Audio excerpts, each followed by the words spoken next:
from what we could see, by applying an electric charge to different parts of this structure, it would bend quite easily.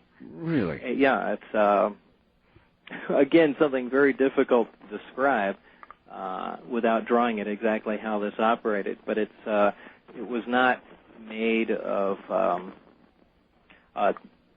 in a telescopic form where you'd see something like a car antenna where it would collapse down on each section would collapse down onto one another. It was a solid piece, if you can imagine, just a solid piece of pipe, and applying an electric charge to it and having the pipe bend but remain rigid after it had done so. Anyway, this compromised composed the focusing system for these three amplifiers. They received signals from other parts of the craft.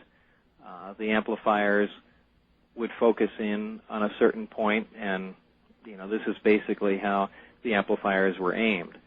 And the craft had, again, it's kind of a lengthy explanation, but there were two different modes the craft we found would operate in.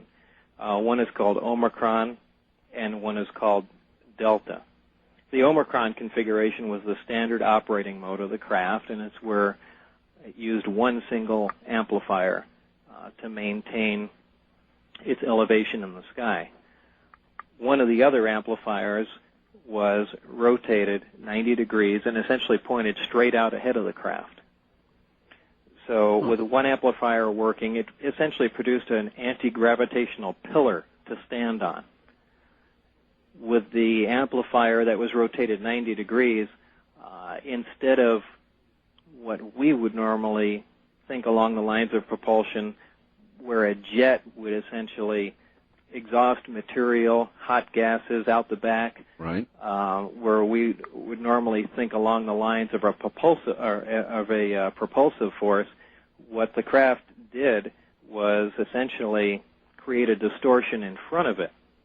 A distortion. Now, a gravitational distortion. Is that like sort of creating a well, in effect? Exactly.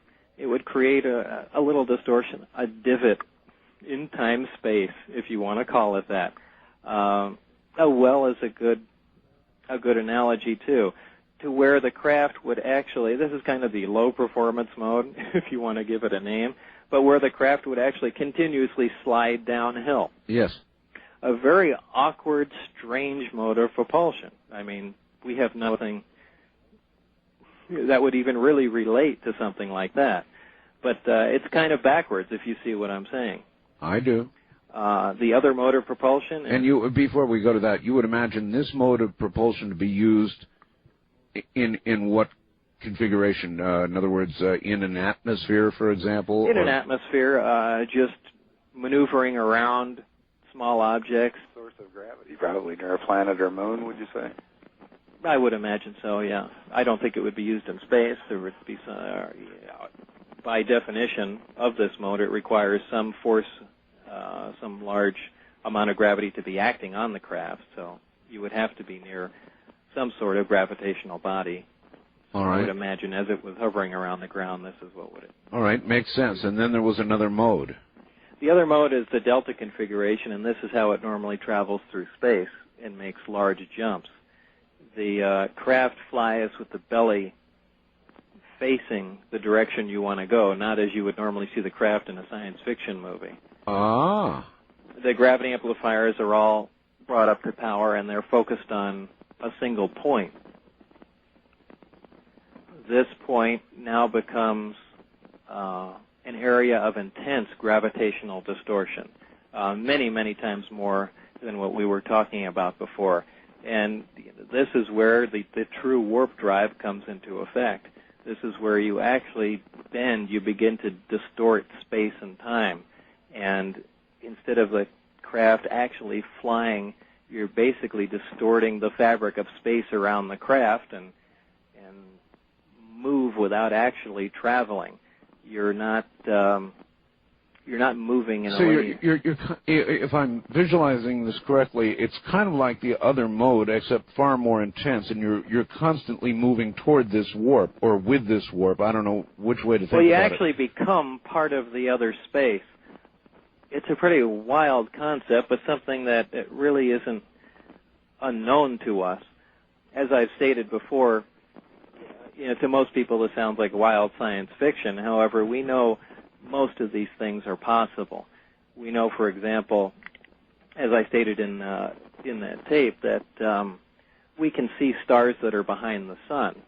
And the reason for that is the intense gravitational field of the sun bends not just light, but it bends space around the sun, and we can see some things behind it. We know that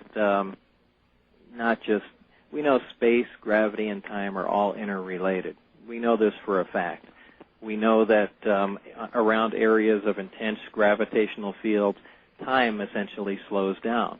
I mean, it's certainly been theorized that if one was to orbit a black hole, an area of tremendous gravitational distortion of gravity will, for instance, that time would virtually stop. Right. So with all these things interacting, this is how you can travel a great distance with essentially no time elapsing. First of all, you're bending space towards you. By doing that, you're actually slowing time. Not to say that this is a time machine, it's just a byproduct. Whenever you produce a gravitational field, whenever you're around an intense gravitational field, time slows. It's just Bob, the way it is. Bob, did you discern all of this yourself after long examination? Not. Oh, no, this was... Absolutely not. Okay, they gave you this then. Right. Mm-hmm. All right, and so, God, you've got... so then you're in the craft. Then your job, I guess, is to go back to the gravity amplifier and the rest of it that they've already got assembled and try and back engineer the thing or try to make it work with materials that we have here on Earth. Is that correct? Basically so. Well, basically is to start at the very beginning and look at the reactor and try and see how from ground level the device operates. And this is where apparently I came in to the project. All right, and that is where we must pause.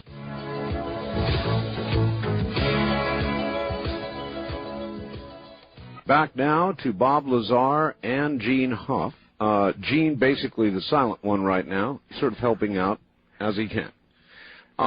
Let's see, Bob, in the interest of time, because, we could spend 10 hours with this, perhaps not before you fell asleep, but... Well, we did make some coffee here. I detected I started rambling and not saying anything, so hopefully this will help. We are about 3 hours past my bedtime. I see. I appreciate it. The nation appreciates it. This really is an incredible story. Now, briefly, you went to work, obviously, trying to back engineer this. Right. How far did you get? What did you learn? Well, not very, and I need to digress for a moment here, and this is where I learned one of the reasons why I was hired. Initially, our work started on the reactor. We figured that's the center point of everything, and this is where we should really concentrate our efforts, and apparently that's what the people before me did, too. Apparently, there was an attempt to analyze the operation of one of these reactors, and I got to read the notes that the gentleman before me had left. There was a fatality, or actually 3 fatalities, if I remember,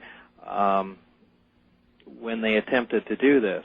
For some reason, they attempted to get into the reactor while it was in operation under load, and it was never very clear in their notes as to why anyone decided to do that. However, again, in the interest of time, I'll cut this short, but they did attempt to do that. The reactor did explode, and the gentlemen were killed. I was to replace one of these people. Great. So this is... Did anybody at any point suggest that you go in? Oh, no. I think this is something... I think they reached a point of frustration, couldn't get anywhere, and, went on from there. Again, this didn't sound very sensible to me, but this was a story that was relayed to me, and just something I thought I'd pass along.